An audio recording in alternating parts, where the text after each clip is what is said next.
My son, the time has arrived to make formal what you have confidently awaited for some years.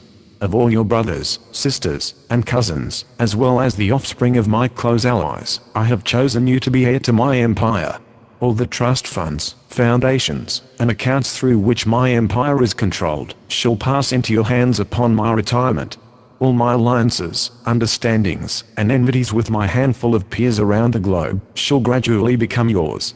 Over the next 20 years we shall collaborate closer and closer, you and I, until we finally act as one. For 10 years you have toured my empire in a succession of managerial assignments, and are now familiar with the outward operations of my crucial banking, foundation, governmental, and think tank organizations. Until now, my advisors and I have deflected your questions as to how, and if my diverse operations and holdings, which seem autonomous and even contradictory, are integrated into an organic whole to serve the dynasty's interests.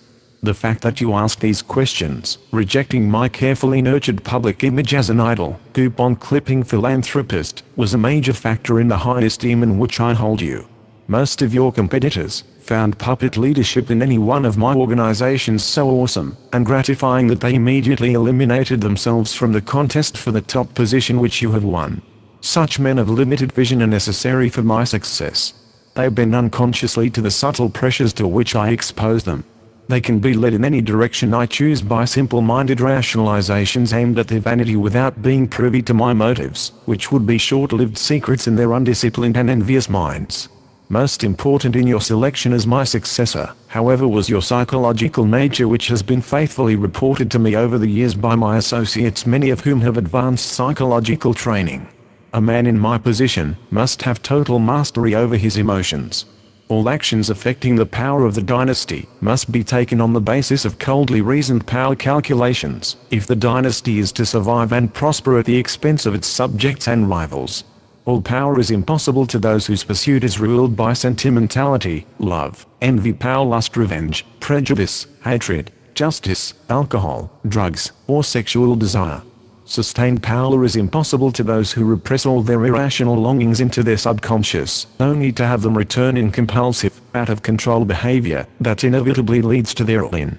Although often clothed in the rationalizations of power calculation, compulsive behavior is a truth, the emotionalism of a frightened child, desperately projecting his inner agony into a reality he is afraid to understand, much less master. Although you now must begin to pursue it consciously, you have already displayed the alienation from your emotional nature that is so essential to achieving real worldly power. You must recognize your emotional nature as a primitive survival mechanism that was appropriate for the jungle and perhaps useful to common men, but useless for the tasks that confront us finance capitalists. Attachment to what you do, just because you do it, is the primary psychological characteristic of ordinary mortals. Such cognitive dissonance spells disaster for us. Our emotional mechanism makes our lives worth living, but is no guide to the occult arts of intrigue. So, continue to gratify your senses and emotions fully at your leisure.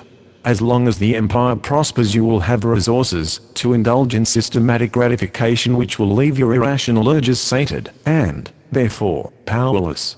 You will never be in the unenviable position of the middle-class drivers who must, from lack of resources, repress their emotional natures, if they are to attain any power whatever during their lives.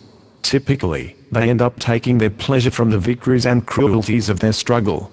Thus, their end ceases to be power and they eventually defeat themselves with reckless behavior in pursuit of dominant thrills. I have brought you into seclusion with my most trusted advisors, in order to inaugurate a new phase of your instruction. Your formal training in the official political economic world is now complete.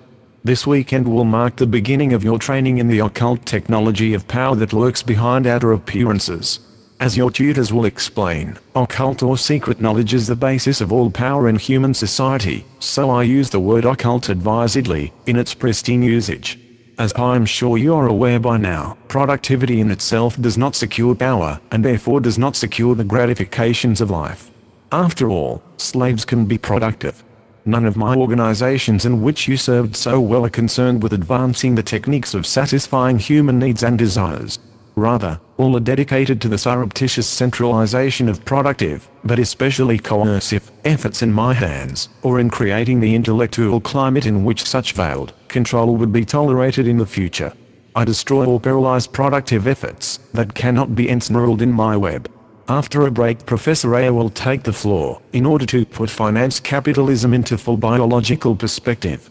His short talk will be followed by similar abbreviated summaries by his 6 associates, all of whom you know well. The rest of the weekend will be devoted to forthright fielding of your questions.